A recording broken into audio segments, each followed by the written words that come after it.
Olá pessoal, sejam bem-vindos ao nosso canal. O episódio de hoje nós vamos falar sobre o centésimo macaco da EQM, que é a experiência de quase morte, e como isso, esse conhecimento vai nos levar a ter uma sintonia maior com Deus. Então, para quem não assistiu os vídeos passados, eu falei sobre a teoria do centésimo macaco, e só para deixar um pouquinho mais claro aqui, de uma forma reduzida, a teoria do centésimo macaco explica que, para que um novo conhecimento seja aceito pela sociedade, é necessário que um número mínimo de indivíduos dessa sociedade aceite esse novo conhecimento. E a teoria fala que atingiu o centésimo macaco. A partir do momento que o novo conhecimento é aceito pelo centésimo indivíduo de uma sociedade, como se diz, mas claro que esse número é aleatório, né? Pode ser milhares, milhões, dependendo do conhecimento, mas a partir do momento em que um número mínimo de indivíduos aceita aquele novo conhecimento, toda a sociedade aceita.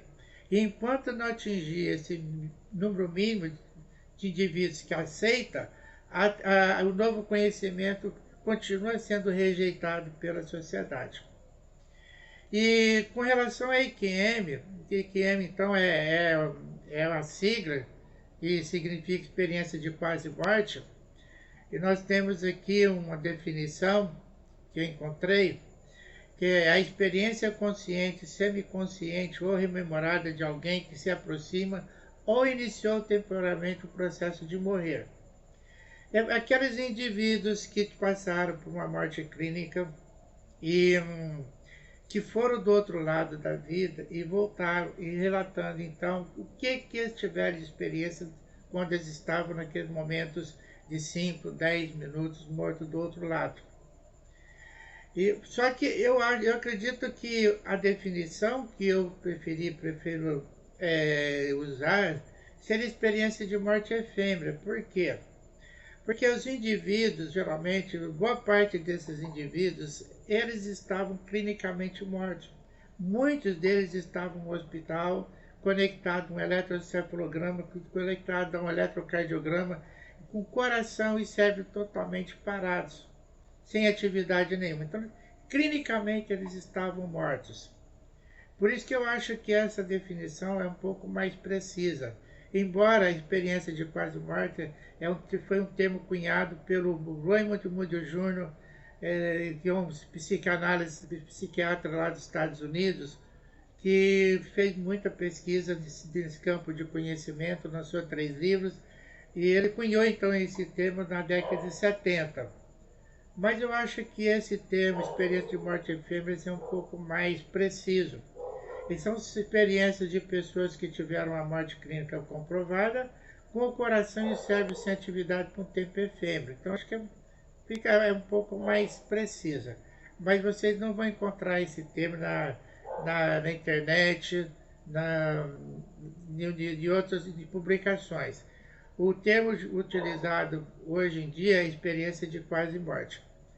Bom, então, se nós analisarmos a evolução do ser humano, eu relatei para vocês no vídeo passado, que nós temos então 2 momentos de evolução. Nós temos aqueles momentos de evolução normal, e que o ganho de conhecimento é gradual, pequeno, que é facilmente aceito por toda a sociedade. Mas houve momentos da evolução do ser humano que o conhecimento que surgiu era tão avançado que a sociedade rejeitou.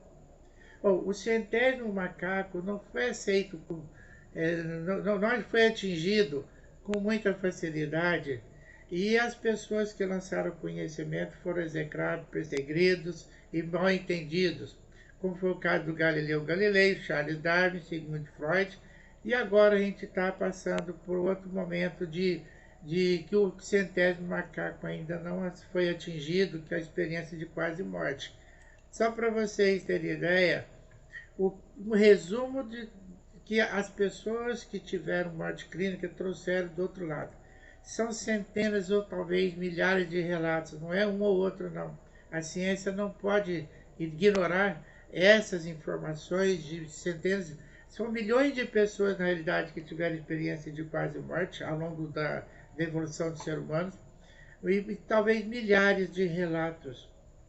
Às vezes o indivíduo fala para a família, fica por isso mesmo, fala para alguns amigos e tem receio de divulgar. Mas com certeza centenas de relatos já estão, a gente pode encontrar na internet, e comprovando que realmente há realmente alguma coisa do outro lado que comprova muita coisa que a Bíblia vem falando, que as religiões vêm falando, e que nós ignoramos no dia a dia, apesar de acreditarmos no Deus, apesar de acharmos que Deus realmente ele controla tudo aqui na Terra. Então, um resumo dos que tiveram essa experiência de quase morte, que eles trouxeram de informação, é que comprova que existe um paraíso e um lugar de expiação. Ou, em outras palavras, existe de fato um céu e existe de fato um inferno. Segunda comprovação que vários trouxeram, a justiça divina é infalível. Ela pega todo mundo. Quem pecou, paga de algum certo. Quem fez o bem, tem crédito do outro lado, e quem fez o mal, quando chegar lá, vai ter que pagar de alguma forma. Então não tem como fugir da justiça divina. Talvez a principal lei que eles trouxeram é amar aos outros como a nós mesmos. Essa seria a lei principal, a regra principal. Isso daí está em vários documentos religiosos, e essas pessoas falam muito disso daí, que Deus é amor puro mesmo. E nós precisamos entender, segundo os relatos desses indivíduos que passaram por a experiência, que nós fazemos parte de uma consciência universal, única. Nós somos então parte de um uno, por isso, se vocês encontram esse termo na Bíblia. E nós então precisamos de entender que nós não somos individuais a nível universal. Nós somos individuais aqui nesse momento na Terra, mas quando a gente analisa a nível universal, nós fazemos parte de um todo. E cada um de nós fazemos parte desse todo. Então, quando a gente não ama os próximos, a gente cria todo um problema, a gente está destruindo a nós mesmos, né? E quem não aprende isso com amor, aprende pela dor. Isso daí também é muito comentado, porque se a justiça divina é infalível, ou você aprende amando, ou você aprende sofrendo, né? Então é muito interessante essa informação que é trazida para nós do outro lado e que consolida o que as religiões pregam para nós. Apesar de todo esse conhecimento, eu queria lembrar para vocês que eu entrei na internet e encontrei que, numa informação de 2012, que 16% da população mundial não pratica nenhuma religião. O fato de não praticar uma religião não quer dizer que eles não têm uma religiosidade dentro de si. Muitas vezes tem até muito profunda, só que não praticam nenhuma religião. Ninguém é obrigado a praticar as religiões para acreditar em Deus.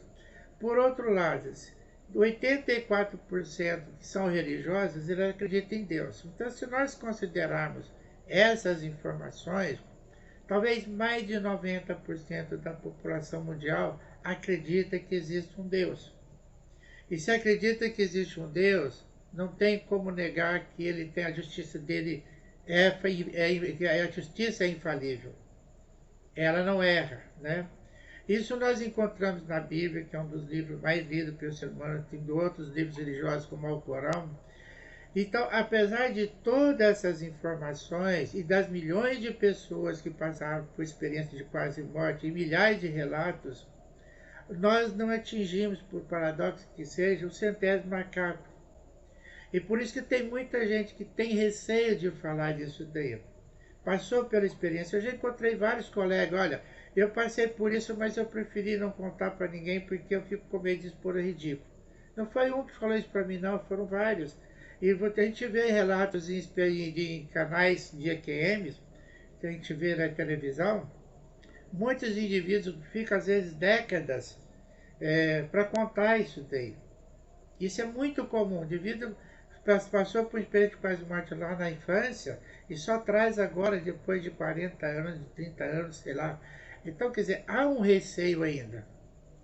E nós só vamos quebrar esse dogma, só vamos aceitar isso como uma verdade, é quando a ciência entrar mais, aprofundar o conhecimento dentro desse campo. Desse campo. Nós, cientistas, precisamos de avançar nesse conhecimento. Foi só assim que nós conseguimos provar que Galileu Galilei estava certo, que o Darwin estava certo, que o Freud estava certo. Então, nós, cientistas, precisamos avançar o conhecimento para que seja aceito pela sociedade essas experiências que hoje ainda as pessoas têm receios. Os cientistas têm medo, às vezes, de falar em religião, religiosidade, falar em Deus, né? Infelizmente, ainda temos muito disso daí. Então, se nós considerarmos os principais fatores, os principais conhecimentos encontrados por essas pessoas do outro lado, que é amar aos outros como a nós mesmos, como a regra principal, e quem não aprende isso com amor, aprende pela dor, ao momento que a ciência avançar para entender um pouco mais isso, e confirmar com informações científicas, com a metodologia científica, que é a repetitividade, usando toda aquela metodologia padrão científica, com certeza as violências, o ódio, as destruições tendem a desaparecer. Principalmente se nós conscientizarmos aqueles indivíduos que têm o poder na mão, o poder econômico e o poder político. São indivíduos que perseguem a população, que usam poder político dentro de um país, dentro de algum lugar, para perseguir as pessoas, para matar, para criar uma série de fatores aí de destruição da sociedade, e destruindo nossos planetas, ecossistemas. Eles vão entender que quanto mais eles caminharem nesse sentido de destruição, de ódio, de perseguição, de violência, mais eles vão ter que pagar quando estiverem do outro lado. Aí, quando nós chegarmos nesse nível, com certeza, tudo isso de ruim que está acontecendo hoje, que a gente está vendo, ele tende a desaparecer, diminuir e pode até desaparecer. E aí nós vamos entrar, então, no novo nível de evolução humana, talvez a maior salto de qualidade de vida do planeta. Porque as principais indivíduos, as principais lideranças mundiais vão estar receosas, porque elas vão morrer um dia. Elas vão para o outro lado. Se elas ficarem conscientes que tudo de mal que estão fazendo aqui, eles vão pagar muito mais do outro lado, eles não vão cometer mais todos esses crimes que estão cometendo. E aí muda então todo o comportamento da sociedade. E nós vamos então ficar muito mais próximos de Deus. Nós vamos entrar em sintonia com Deus. Então aquele quadro que eu estou mostrando para vocês, da pintura lá na Capela Sistina, que mostra Deus esticando o máximo a mão e o dedo para se juntar ao Adão, no caso do ser humano. E o Adão, receoso de tocar na mão de Deus, isso daí tende a desaparecer. Nós seres humanos, vamos fazer questão de pegar sim na mão de Deus, nos aproximarmos e convivermos com Deus, aceitando todos os ensinamentos, todas as leis divinas para a gente ter uma vida aqui melhor na Terra. E temos que ter, então o indivíduo vai saber que um dia ele vai para o outro lado. Ou ele aprende a amar a Deus agora, antes de partir para o outro lado, aprende então a fazer as coisas certas, aprende a amar aos outros, aprende que nós estamos aqui para amar, para evoluir. Se eles realmente tiverem essa consciência, quando eles antes de partir para o outro lado, nós vamos ter um mundo muito melhor. Então, basicamente, era isso que eu queria passar para vocês.